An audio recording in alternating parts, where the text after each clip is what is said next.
Assalamualaikum warahmatullahi wabarakatuh.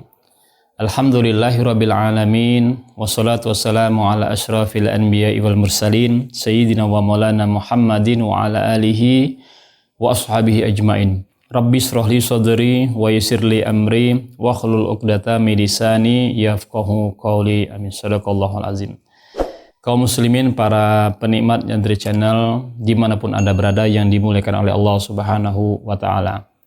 Alhamdulillahirabbil alamin, pada kesempatan kali ini kita akan melanjutkan apa yang menjadi kajian kita pada kesempatan yang lalu, yaitu tentang Kitabut Thaharah, yaitu tentang bab bersuci atau taharah. Qala al-musannifu rahimahullahu ta'ala wa nafa'ana bihi wa bi ulumihi fid dharaini amin. Bismillahirrahmanirrahim. Tsummal miyahu ala arba'ati aksamin. Tahirun mutahhirun ghairu makruhin isti'maluhu wa huwal ma'ul mutlaq. Nah, pada kesempatan yang lalu kita telah membahas tentang definisi atau arti penting bersuci dalam Islam. Begitu juga kita juga membahas tentang macam-macam air yang diperbolehkan bagi kita semua untuk bersuci atau menghilangkan najis. Nah, dari air-air macam-macam air yang kita sebutkan tadi, maka kemudian musonif hadal kitab membagi macam air-air yang diperbolehkan tadi menjadi 4 bagian untuk bersuci. Yang pertama adalah tahir mutahhir ghairu makruhin istima'aluhu wa huwal ma'ul mutlaq, yaitu air suci dan mensucikan dan tidak dimakruhkan ketika menggunakannya, atau nama lain dari tahir mutahhir ghair makruh ini adalah ma'ul mutlaq. Apa itu ma'ul mutlaq? Disebutkan kemarin bahwasanya ma nazala minas sama au naba'a minal ard, air yang turun dari langit atau bersumber dari bumi, ala ayyi sifatin kana min aslil hilqah, yaitu air dengan sifat asli penciptaannya. Nah, air mutlak ini secara umum kemarin ada 7 macam, yaitu air hujan, air laut, air sungai, air sumur, air mata air, kemudian yang keenam adalah air salju, dan ketujuh adalah air embun. Nah, ketika 7 air macam ini itu dinamakan air mutlak. Karena apa? Karena memang 7 air inilah selama tidak berubah warnanya, tidak berubah rasanya, atau tidak berubah keadaan salah satu sifatnya, dikarenakan bercampurnya dengan sesuatu yang merubah kategori sifatnya, maka ini diperbolehkan untuk digunakan untuk bersuci. Yang penting min al-ayyi sifatin kana min aslil hilqah. Ketika kita mendapati air sumur ternyata warnanya coklat, atau kita mendapati air laut yang warnanya biru kental, biru pekat, atau ketika kita menemukan mata air yang tidak berwarna hitam, maka ini adalah kalau seandainya warna-warna dari ini memang asli penciptaannya demikian, kita mendapati air hujan demikian, mendapati air yang bersumber dari bumi demikian, maka inilah air mutlak dan diperbolehkan bagi kita semua untuk bersuci dengan air mutlak ini. Tahir mutahhir, suci airnya dan bisa digunakan untuk bersuci lainnya. Kemudian yang kedua adalah wahwa tahir wa tahir mutahhir makruhun istimaluhu wa huwal ma'ul musyammas. Yang kedua adalah air suci mensucikan akan tetapi makruh digunakan. Nama lain dari ini adalah al-ma'ul musyammas, yaitu air yang dipanaskan.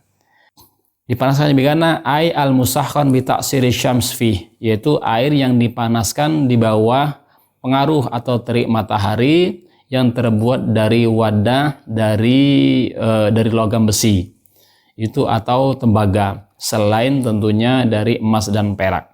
Nah, ini kita mendapati air di dalam bejana, kemudian terpanaskan oleh matahari, maka ini makruh hukumnya digunakan. Makruh hukumnya di mana? Apakah semua bagian? Tidak. disebutkan bahwasanya fil badani la fi siyab. Ketika makruh ini hanya digunakan dimanfaatkan untuk area badan. Bersuci, membasuh muka, cuci kaki ini dimakruhkan. Tetapi ketika dalam rangka membersihkan pakaian, menghilangkan najis di luar anggota badan kita, maka ini tidak mengapa. Makruhnya hanya di badan saja. Nah, ini.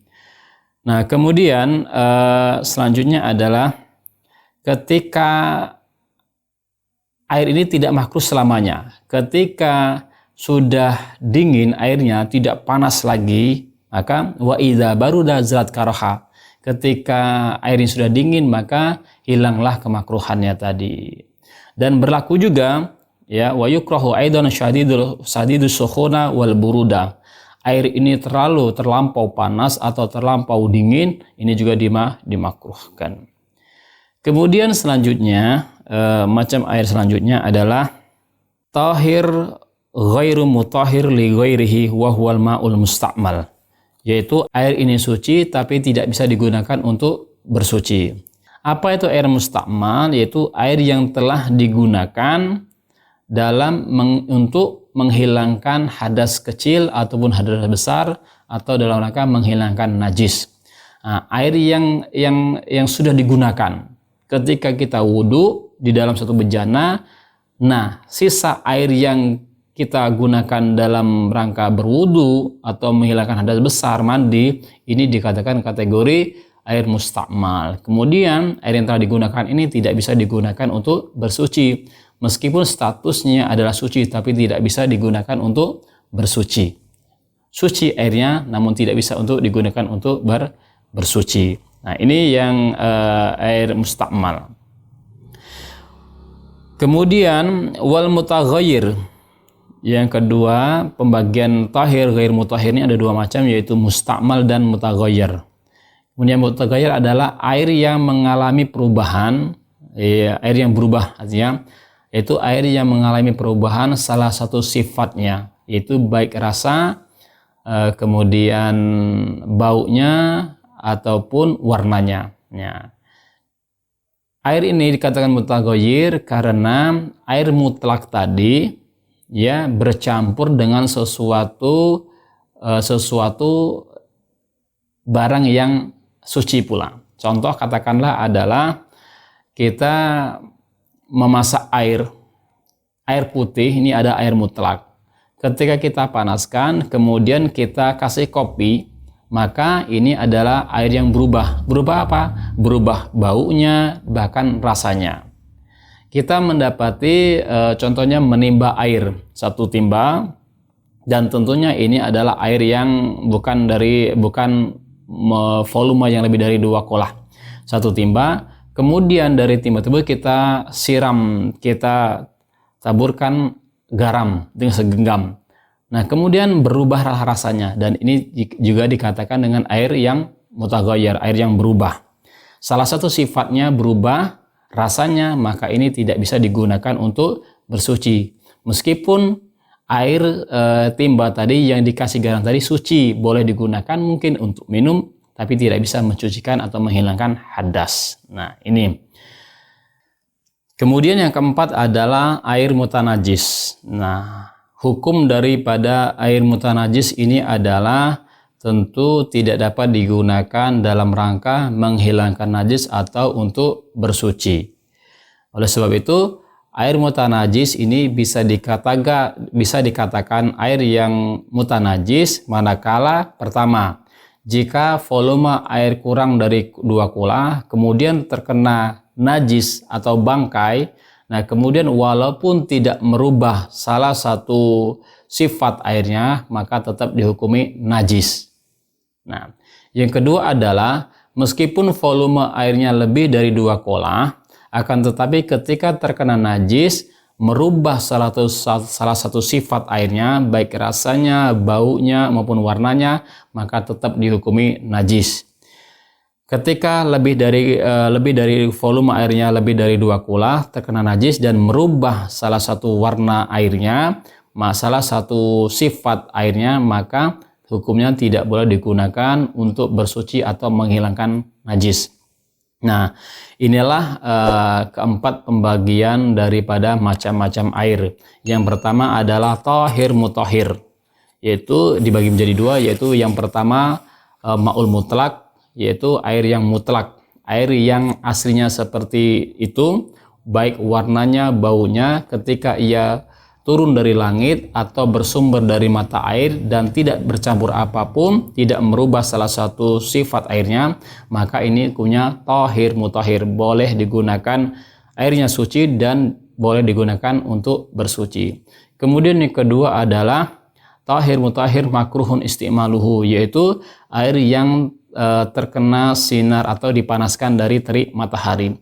Air ini sejatinya suci dan mensucikan, akan tetapi makruh hukumnya digunakan untuk bersuci. Kemakruhannya ini terletak ketika kita gunakan dalam rangka untuk menghilangkan atau kita gunakan dalam memanfaatkan badan kita, bukan dalam rangka membersihkan selain badan kita. Kemudian yang ketiga adalah yaitu air yang tahir ghairu mutahhir. Air itu suci namun tidak mensucikan. Contohnya adalah air mustakmal dan air mutaghayyar. Air mustakmal adalah air yang telah sisa atau bekas air yang kita gunakan dalam rangka bersuci atau menghilangkan hadas. Nah, ini air second. Kemudian yang kedua adalah air mutaghayyir, yaitu air yang sejatinya asli karena bercampur dengan benda suci. Air yang bersih, air suci, kemudian bercampur dengan air suci lainnya. Ini kemudian merubah salah satu sifat airnya, baik rasa, bau, dan warnanya, maka ini dikatakan mutaghayyir. Ketika mutaghayyir, maka dihukumi tidak diperbolehkan untuk menghilangkan hadas atau bersuci.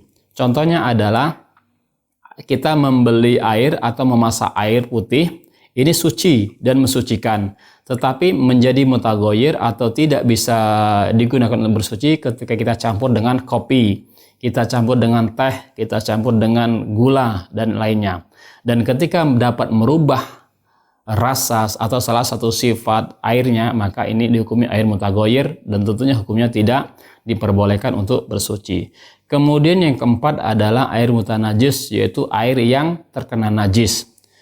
Kita sampaikan di awal, air mutanajis adalah air yang kurang dari 2 kulah, kemudian terkena najis, walaupun tidak merubah salah satu sifat airnya, maka tetap dihukumi najis dan tidak diperbolehkan untuk bersuci darinya. Dan hukum air tersebut adalah zatnya adalah sudah najis. Kemudian yang kedua adalah air yang lebih dari 2 kulah, akan tetapi kemudian terkena dengan bangkai atau najis lainnya, walaupun lebih dari 2 kulah, akan tetapi dapat merubah salah satu sifat airnya, maka tetap dihukumi mutanajis dan hukumnya tidak boleh digunakan untuk bersuci. Wallahu a'lam bishawab, wallahul muwafiq ila aqwamit thoriq. Wassalamualaikum warahmatullahi wabarakatuh.